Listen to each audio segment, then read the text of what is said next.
नमस्कार, मी धनश्री. मला माहिती आहे व्हिडिओ खूप लेट आहे, पण बाळाला सुट्ट्या लागल्यामुळे आम्ही थोडं मामाकडे गेलो होतो राहायला. आणि दुसरा गोष्ट म्हणजे आजचा जो आपला व्हिडिओ आहे, जो म्हणजे आपला विषय आहे की श्रीयंत्राची उत्पत्ती कशी झाली, तर याच्यावर माझा थोडासा रिसर्च करायचा राहिला होता.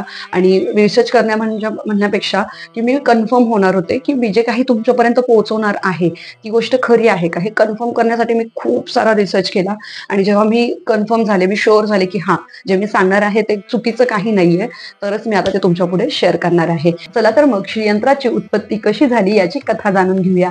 याच्या दोन कथा आहेत. सर्वात प्रथम खूप प्रचलित अशी कथा म्हणजे महालक्ष्मींची कथा. असं म्हटलं जातं की महालक्ष्मी ह्या आपल्या मानवांवर रुसून कायमच्या पृथ्वी सोडून वैकुंठात निघून गेल्या. आणि त्या वैकुंठात जशा गेल्या तशा पृथ्वीवरती दुष्काळ आणि सर्वत्र दारिद्र्य पसरले. या दारिद्र्यातनं पृथ्वीला बाहेर काढण्यासाठी आणि महालक्ष्मींना पुन्हा एकदा पृथ्वीवर आणण्यासाठी वशिष्ठ ऋषींनी खूप सारे प्रयत्न केले. वशिष्ठ ऋषींनी स्वतः वैकुंठात जाऊन महालक्ष्मींचा रुसवा काढण्याचा प्रयत्न केला, पण त्याच्यामध्ये त्यांना अपयश आले. त्यामुळे त्यांनी नारायणाची आराधना केली. त्या आराधनेवर प्रसन्न होऊन नारायणांनी त्यांना दर्शन दिले. त्यावेळेस ते म्हणाले की पृथ्वी ही शुद्ध राहिलेली नाहीये, तिचे पावित्र्य नष्ट झाले आहे, त्यामुळे देवी महालक्ष्मी पुन्हा पृथ्वीवर येऊ शकत नाही. पण वशिष्ठ ऋषींच्या आग्रहाने नारायणाने सांगितले की तुम्ही देवतांचे गुरु बृहस्पतींकडे जा, त्यांच्याकडे नक्कीच तुम्हाला यावर काहीतरी मार्ग मिळेल. तेव्हा वशिष्ठ ऋषी हे गुरु बृहस्पतींकडे गेले आणि त्यांनी जे घडलं ती हकीकत सांगितली.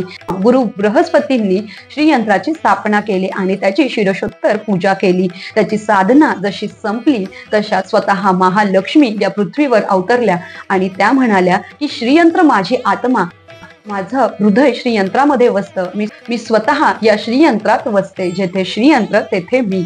त्या पुढे म्हणाल्या, हे श्रीयंत्र धनसंपत्तीकारक आहे आणि जे कुणी या श्रीयंत्राची मनोभावे साधना करल त्याच्यावर मी सदैव प्रसन्न राहील आणि जेथे श्रीयंत्र तेथे मी सदैव वास करेल.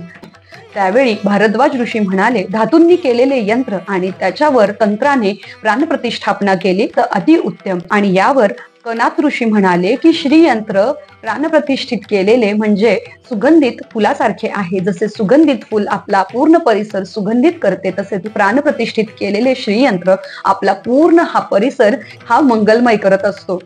श्रीयंत्राने वास्तुदोष देखील नाश पावतात. अशी ही प्रथम कथा आहे. आता मी तुम्हाला दुसरी कथा सांगते. दुसरी कथा अशी आहे की असं म्हणतात, आदि शंकराचार्यांनी कैलास मानसरोवरावर महादेवांची आराधना केली. त्या आराधनावर प्रसन्न होऊन महादेवांनी त्यांना वर मागण्यास सांगितले. तेव्हा आदि शंकराचार्यांनी मानव आणि विश्व कल्याणासाठी काहीतरी वर मला द्या असे म्हणाले. तेव्हा महादेवांनी श्रीयंत्राची साधना ही आदि शंकराचार्यांना सांगितली. ते पुढे म्हणाले, श्रीयंत्र आदि स्वरूपनी देवी भगवती महात्रिपुर सुंदरीचे उपवासना स्थल आहे व 64 योगिनी आणि खूप साऱ्या साधना स्वतः या श्रीयंत्रामध्ये वसलेल्या आहे. या श्रीयंत्रामध्ये 2916 देवी आणि देवता या श्रीयंत्रामध्ये वास करतात.